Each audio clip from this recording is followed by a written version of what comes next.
Terceira lição, então, respeite a história e a tradição, né? Então, assim, uma outra razão para o sucesso da animação, né? É porque tá tudo lá. Tudo que você pode esperar de Mario tá lá, né? E o que não esteve é porque vai aparecer no próximo. Então, assim, já tem os ganchos para os próximos filmes. Então, assim, o que não apareceu no primeiro vai ficar para o segundo. Mas ele respeita a história do personagem e dos jogos, né? Para mim, a gente poderia falar aqui dos princípios que a gente aprende com o roteiro, né? Ao longo da história. Mas vamos pegar esse outro ambiente aqui, porque eu acho que ele E ajuda a também a gente gente, não né? quer dar spoiler e tudo mais, né? Mas assim, só esse cenário aqui, o de cima, né? É quando ele tem que treinar, que ele vai entrar na aventura, e aí, pô, é um jogo de Mario, né? Onde você morre várias vezes e volta várias vezes e começa de novo e fica bravo e desanima e até você terminar aquele circuito, né? Sim. Então, assim, ali você está vendo um jogo. Você, como jogador, se coloca naquilo e fala, bom, eu fiz isso já com ele, né? Isso te aproxima do personagem, porque assim, poxa, eu já tentei passar várias vezes a fase e morri um monte de vezes, né?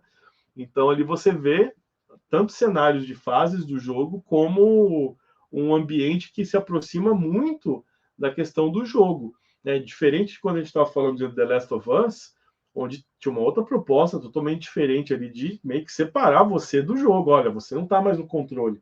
Não é você que comanda aqui o Joel e a Ellie, né? Agora, aqui, várias sequências se passam como se você estivesse vendo alguém jogando o Mario, né?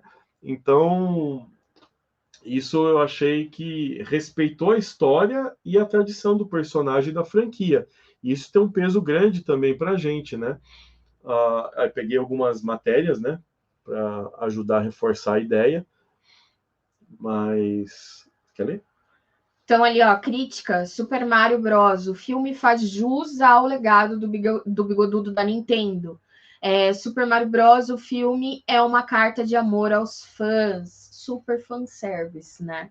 A galera tá ficando muito feliz, né, no final do filme, A galera que é mais velho, né, que é mais lá nossa geração, e um pouco antes, ou um pouco depois da gente também, mas que jogou, que conhece Nintendo, enfim, Super Nintendo e tal, sai muito nostálgico, assim, porque Sim. se vê super privilegiado, né?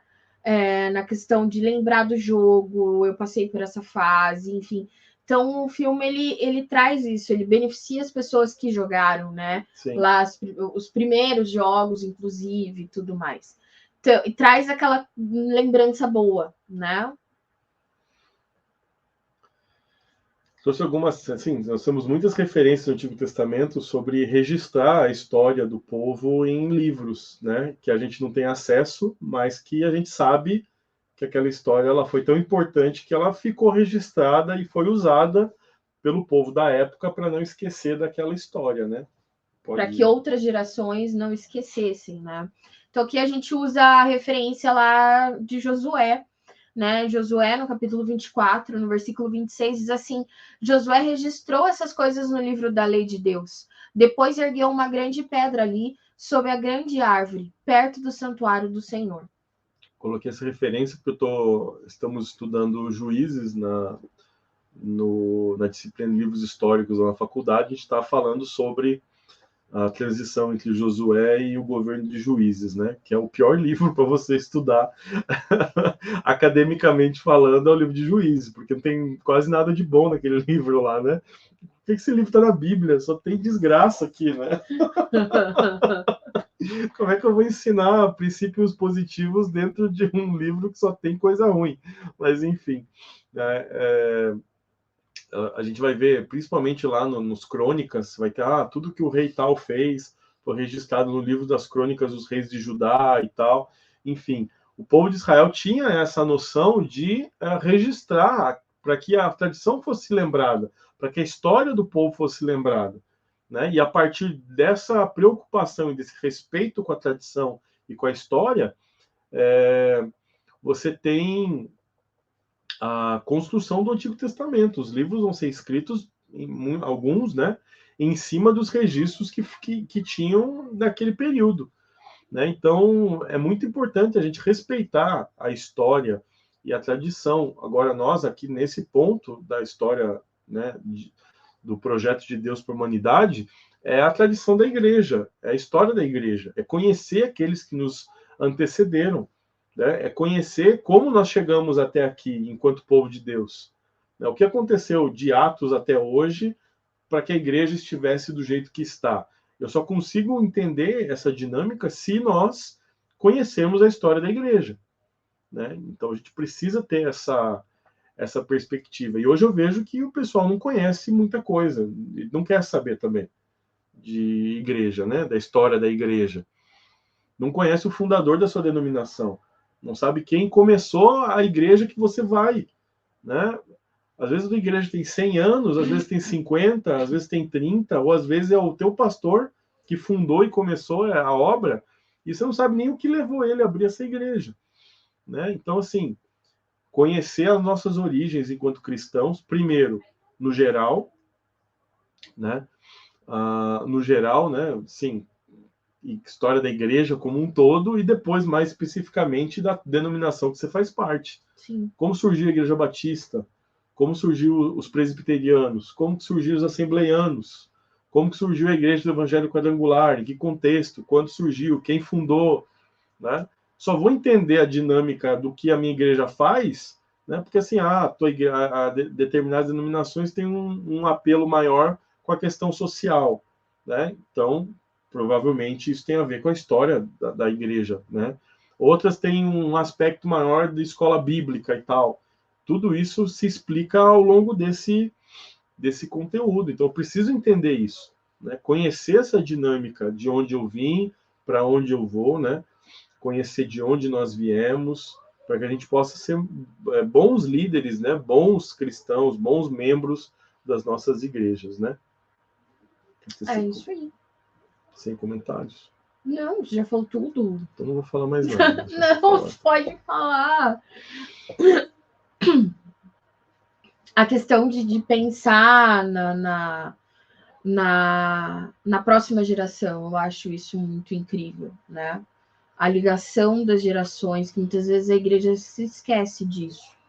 E que na palavra a gente vê em vários momentos, né? O que a gente vai deixar para a próxima geração. Então a gente precisa escrever, a gente precisa levantar o altar, a gente precisa colocar marcos, né? Para que a gente possa voltar a essa história, porque a gente nunca se esqueça do que aconteceu. E como eu disse no início dessa live, o livro, quer dizer, o filme, ele traz essa questão de unir gerações, né? De ver uma geração como a nossa, já mais velha, que pegou lá o início de tudo, e hoje está vendo o nosso filho se interessar pela mesma coisa, de gostar também do jogo, de gostar dos personagens, de conhecer as coisas dos jogos, né? Que achou vários easter eggs e tal, de estar antenado nisso.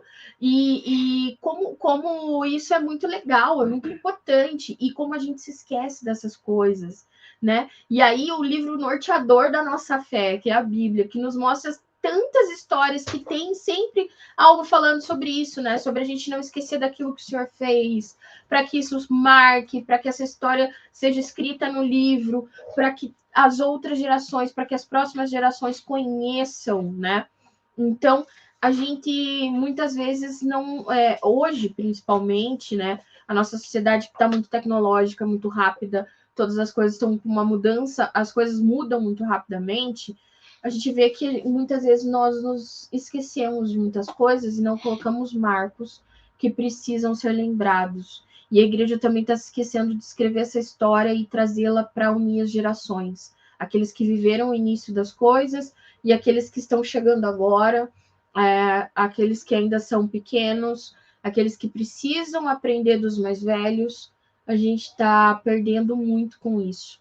Precisamos olhar para as histórias bíblicas, nos lembrarmos e trazer isso para dentro das nossas denominações. Muito bom.